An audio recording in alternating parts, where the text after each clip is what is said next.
Um, and now I'd like to introduce our panel. I think this is the time that a lot of people have been looking forward to hear about different policies that you're interested in. So without further ado, I'd like to just have each of the panelists introduce themselves, just go through a general, what's your personal experience or your name, where you're from, and just your little personal experience in policy advocacy. We'll just start from the top left and go down to the bottom right, across, and then down, and then across again. So with that, Anna. All right, hi everybody. Hopefully you can hear me. My name is Anna Spolito. I am currently residing in Columbus, Ohio, and my policy work mainly focuses around what's called health disparities, which are kind of like unequal and unjust differences in health that impact marginalized groups. So right now I'm working a lot on the COVID-19 pandemic in Ohio for Asian Americans, and then I also do a lot with mental health advocacy in the community. Happy to be here and meet you all. Hi, everyone. Henry. Hi, I'm Henry. I'm the Vice President of YLFA. I'm from Mountain View, California. Currently, my focus is in policing reform. I have also some experience with environmental advocacy, and I'm really glad to be here today. Mary. Hi, everybody. My name's Mary Jessie Celestin. I'm a rising senior engineering major at Harvey Mudd College. I'm the founder of San Jose Strong. And so, I'm home base is San Jose. A little bit about San Jose Strong. We're a new organization that I founded roughly a month ago in the wake of George Floyd. It's now blossoming into a streamlined, comprehensive platform for civic and cultural engagement in San Jose. The goal is, where you have platforms that are like Visit San Jose, Spark Notes for tourists, we're the whole book for residents. And so we are thus engaging in policy advocacy across the board. 3 great examples within this past week. We pushed policy engagement regarding transportation and bus systems in San Jose, getting cops out of schools and San Jose public high schools, as well as the national launch platform engaging the ICE Statement for International Students, SOIS.US, which we organized and launched 2 days ago. So those are some highlights from this past week, but we're engaged in all sorts of things across the city and now nationwide. Thank you. Sonnet. Hi, everyone. I'm Sanat Singhal. I'm a rising high school senior in the Bay Area, in Cupertino specifically.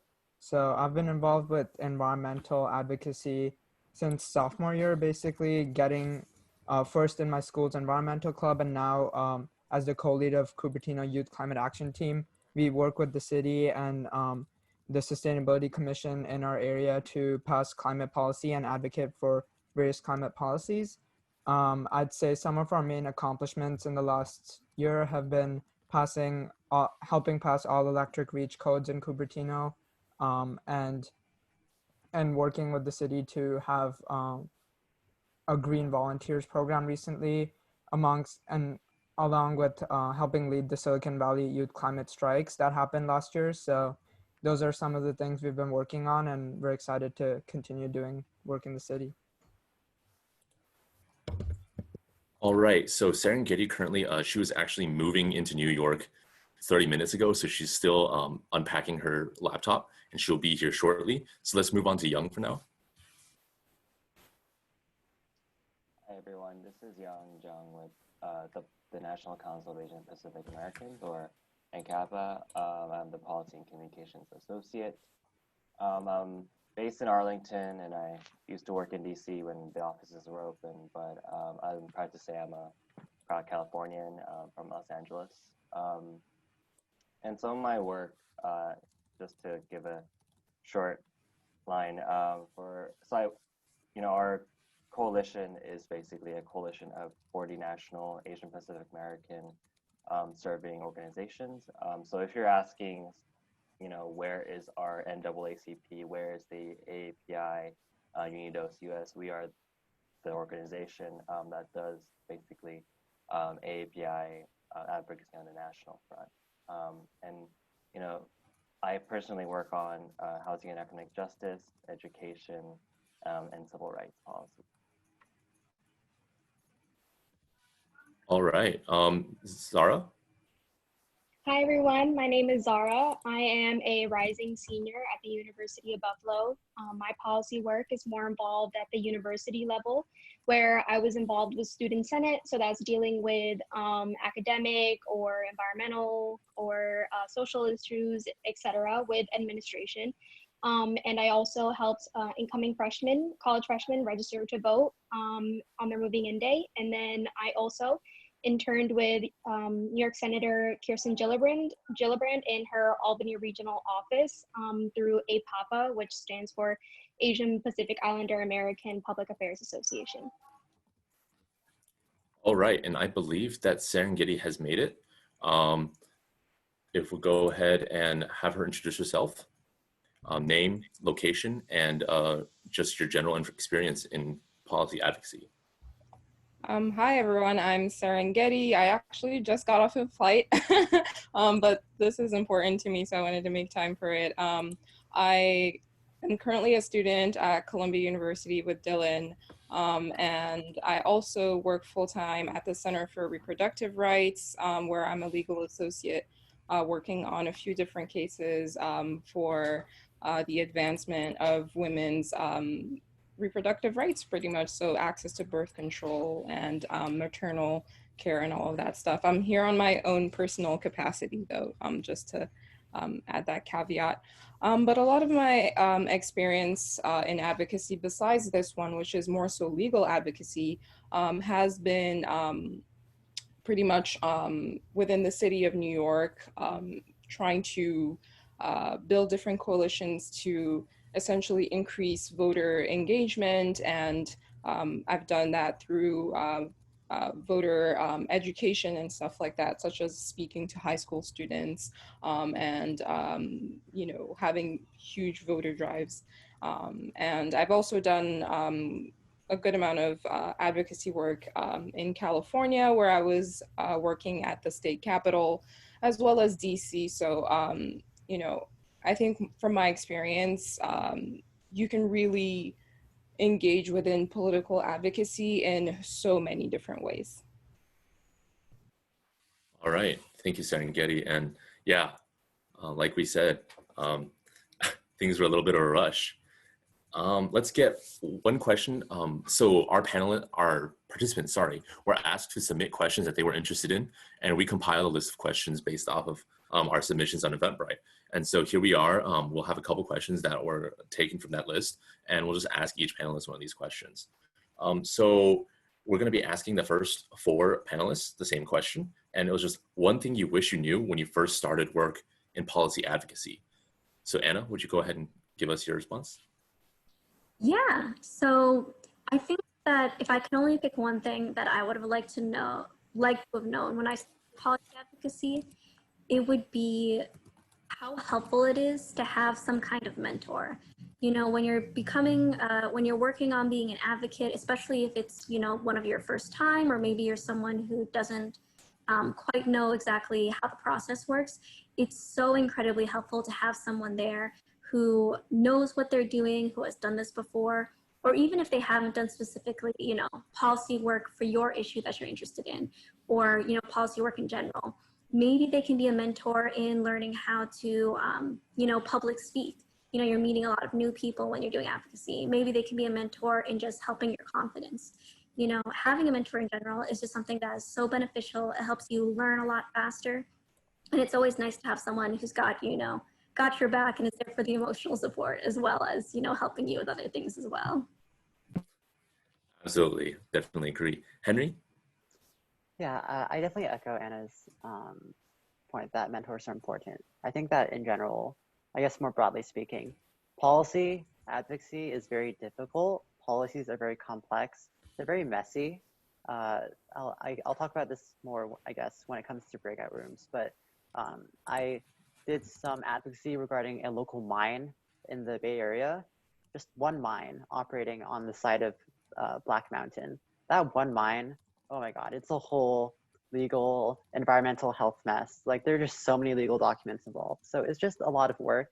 And I think that trying to work on things, of course, with a keen mind and sort of tenacity is important. I think also working with a group of people who can, collaborate with you, who can sort of, encourage you is also really helpful. All right, Mary?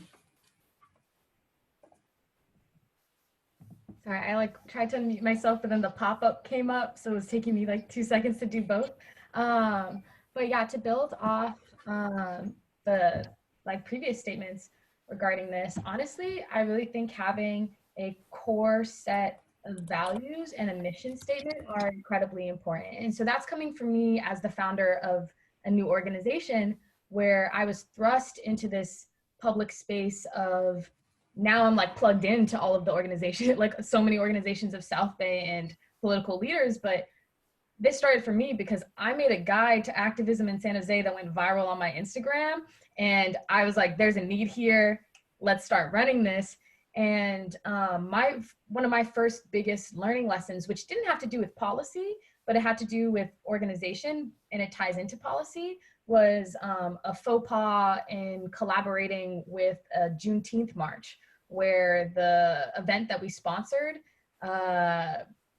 some of the commentary shared, some of the things that went down did not align with my team's values. And we had to come out with a public statement that we didn't know that was going to happen. We didn't sign up for that. We felt really blindsided. And that really instilled in me, okay, we need to know where we stand when it comes to making a change and making a difference in San Jose and wherever you guys are located. And I think that same goes for policy, right? If you're trying to promote a certain agenda item or something to be on the upcoming ballot, and you're working with other people and other organizations, you need to make sure that all of you guys are on the same page about what you're fighting for. And even within progressive, this was within a progressive space where there was misalignment about how to make that change. And so I think really knowing for yourself, having a list that you can reference when you work with other people and collaborate on advocacy is incredibly important. And that can really be brought together when you have a mentor, right? You have understanding of how things can be messy. And so that's the take that I would throw. Fine. And Sonnet, what is your take on an important tip to have? Yeah, I think I definitely, again, echo what everyone else previously mentioned. I was lucky enough to have sort of all of those things in terms of having a mentor and a community early on. So definitely try to join an organization that has the same values, like Marie mentioned, that you have, so that you can work with like-minded people and have mentors that also share the same vision. I'd say also on top of all that, it's good to have I think this is something, I was also part of YLFA in the beginning. So this is something that we kind of learned through that, was having one issue or maybe even one policy that you're particularly passionate about when you get started, so that keeps you going. And you sort of learn the process through advocating for just that policy in the beginning. And then maybe diversifying to other policies that also fit your mission and are similar. Because that helps you keep you focused. And I think that was something I could have done a better job of doing in the beginning as well. All right, and Serengeti, what's one of your most memorable experiences in policy advocacy? Yeah, so for me, it was, I guess there's quite a few, but one of the larger ones was when I was one of the chairs of the Senate at my previous university. We were facing a huge issue when it came to food insecurity on campus. A lot of our students were going hungry, and I'd actually just started on campus. And so I was like, man, this is a huge issue, but I just got here. Is anyone going to listen to me? I'm a freshman, no one cares about what we have to say, right? And so I think a lot of it was just realizing that everyone has a voice, including the freshmen that just got there, and sort of rallying the troops and being able to, you know, create a community. And that's something that my previous university, we just did not have that. We had a huge lack of community. And so being able to foster that and also tackling the issue of food insecurity on campus was just really beautiful. You know, we ended up creating a meal share program where students with excess dining dollars could share with students who didn't have anything to eat, essentially. And they did that over meals together. And so, yeah, just keeping an open mind was really helped out when it came to that. And it was memorable because something that was previously not there on campus, which was community, ended up being created. And this thing went on beyond my time at that school. Like it's still going on now. And so being able to leave that legacy is just very near and dear to my heart. All right. And Young, what is your most memorable experience? Yeah, so for me, looking back at a time where there was a protest in DC for detained children, basically at detainment facilities, and there were about 30,000 people. And just for context, you know, if you work at DC for federal policy advocacy, you typically don't tend to interact with a lot of people just outside of the policy arena. So you don't get to sort of be part of the movement or some sort of activism. You sort of feel removed from that. So it was really powerful for me to be part of, you know, this thousands, you know, you said 30,000 people doesn't seem like a lot by number, but if you're actually with 30,000 people, it's like, wow, I'm like with like 1 million people. And so, you know, that sort of feeling sort of got me catching myself like, yeah, I'm sort of understanding, you know, you're working on something every day that you don't feel connected to, but you sort of, you know, at that moment, I sort of connected back to all of the issues that sort of drove me to, you know, move from LA to DC, you know, flying, you know, thousands of miles just to be here on working on federal policy. So yeah, so that moment was sort of an eye opener for me. Definitely. And finally, Zara, your most memorable moment. Yeah, so I would say like my favorite part about policy advocacy is when you see the change that you've been advocating for come to fruition. So just to leverage off of what the panelist said, like policy advocacy can be a long process. So when you see that result that you've been working for take a really long time and you actually see the desired results that you've been working for, it makes all the hard work worth it. And I would say also just the sense of community that you end up building as a result of working together for policy advocacy, the sense of community that it brings you while you're networking, specifically for me, like it was with school administration, just making those connections during that process is also a really great part about policy advocacy. All right, thank you. With that, you've heard a lot from our panelists, just general ideas of what they've done and what the things that they've been doing. And now we're going to go ahead and move on to our breakout rooms. And so our tech team will be moving you into a breakout room with one of the 7 panelists we have here today. And you'll be able to ask any questions that you might have specifically for somebody who has a specialty in your field that you're interested in. So with that, I'll allow us to get taken away into the breakout rooms. If you have any questions, just ask the tech team member in your room. Welcome back as we have our participants filing back into our main room. I hope you had some good discussion, good questions, good talks, good answers. I hope that any questions that you may have had were answered. And I hope that you got a lot out of these panels. I know we have a lot of really experienced people in all sorts of diverse fields. And I hope that you really got a lot out of it. We have some people still in panel rooms wrapping things up as we speak. So we'll just give them about a minute is what I'm told, before things are completely shut down. So thank you all for joining us. I hope you got a lot out of it. Yeah. All right.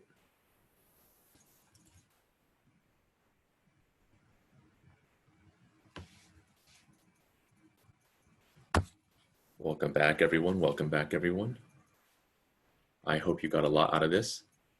Um, it was definitely enjoyable. Don't go yet, though. We still have a little bit more information to give it to you before we wrap things up. So hold on to your horses. I guess that's a Texan saying, isn't it? Huh. Never really thought about it. I think All so. right. We support you, Dylan. All right. I think most people are now out of the breakout rooms. I hope you had a really great time with your panelists. I'm really proud to have all these diverse panelists providing a diverse range of a wealth of experience, really. And I really hope that you got your questions answered. And if you didn't, don't worry, there's still more information to come.